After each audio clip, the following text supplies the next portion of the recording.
నిన్న మన ద్వారా పొందారు. నేను యొక్క వాగ్దానం యోగ గ్రంథం 8వ అధ్యాయము 6వ వచనం. నీ నీతికి తగినట్లుగా నీ నివాస స్థలమును వర్ధిల్లాగా చేయును. ప్రియకుమారులంటే ఉదయకాల సమయంలో దేవుని సన్నిధిలో ఆరాధించబోతున్నాము.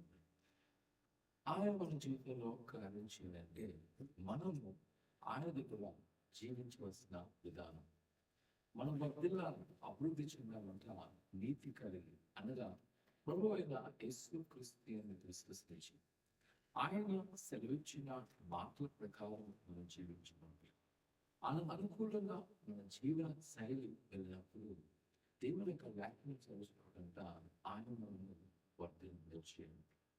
వివిధ కాల సమయంలో మనము పరిశీలన చేసుకోవాలి.